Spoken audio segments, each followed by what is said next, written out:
probably have been watching.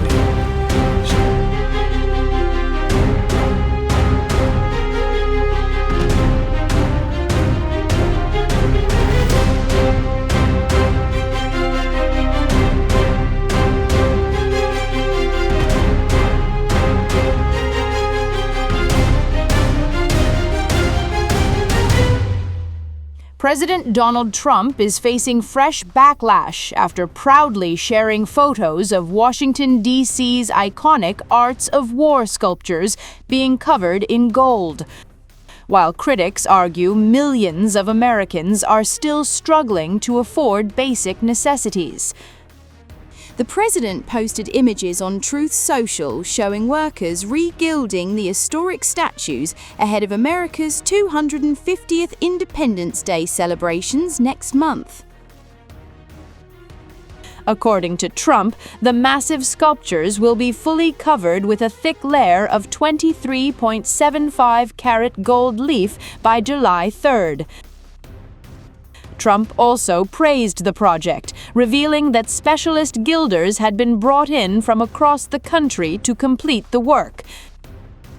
The restoration comes after Interior Secretary Doug Burgum ordered the statues to be regilded for the first time since 1971. But while the administration is celebrating the makeover, critics are asking a very different question. How much is all of this costing taxpayers? As per the Irish Star, the gold restoration project could cost as much as $5 million, and that figure quickly sparked outrage online.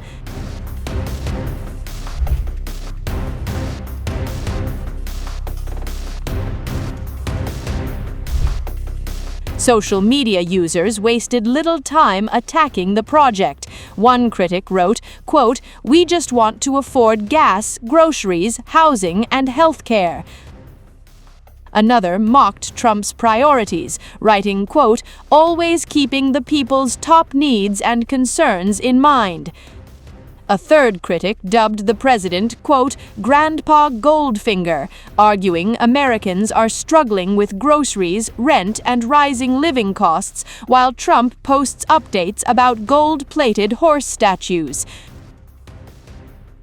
But the criticism didn't stop there. Several art enthusiasts argued the restoration itself may be unnecessary. The Arts of War sculptures were originally created in bronze. Critics pointed out that bronze statues are not intended to be gold, and warned that regilding could diminish the artwork's historic character. One commenter argued, quote, "Gilding a bronze statue is a waste of money and destroys the artwork." The Gold Project is just one of several renovations Trump has championed in Washington.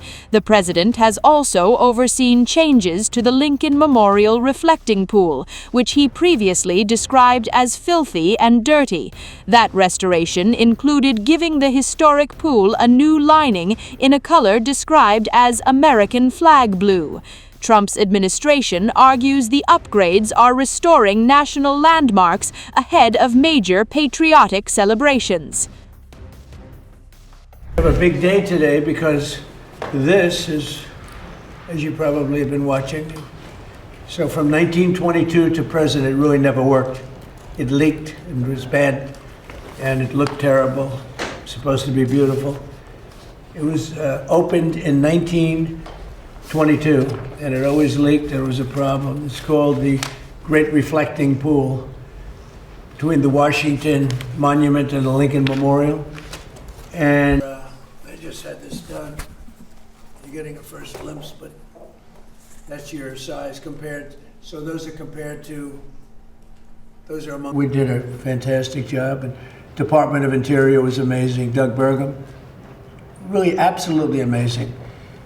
And you're going to have something you're going to be very proud of, and it'll last for 50 to 100 years before you have to do anything with it. Very strong, powerful substance that we use. And we picked a color called American Flag Blue. We had color choices. And before it was just gray, it was a color of concrete and stone. So it's going to be really special. I thought you'd like to see it.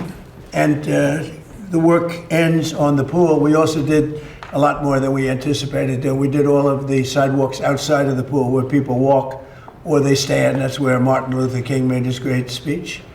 And a secure America is a safe America. What we're going to do here, the EO you're going to sign, that's about a $20 to $30 billion a year EO you're going to get, because we are going to crack down with this detective border that CBP is putting in innovatively.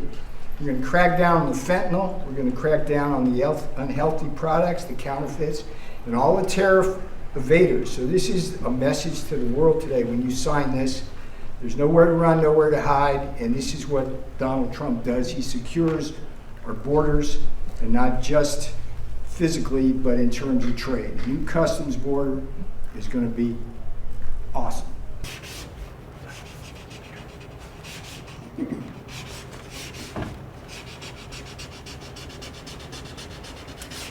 Oh, that's a good one.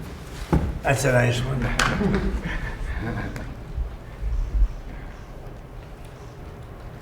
Okay, what else you have? This is another executive order on reforms to the federal workforce, sir. Currently, with respect to many policymaking positions in the departments and agencies across government, we lack the ability, because of existing personnel rules, to effectively discipline or promote people who are in policymaking roles. This executive order follows on a number of previous executive orders. The end goal is making the federal workforce more accountable and ensuring that people, particularly in policy-making roles, aren't unaccountable to the wishes of the administration. It's been a long-standing problem that it's almost impossible to fire a federal employee, even in cases of serious misconduct.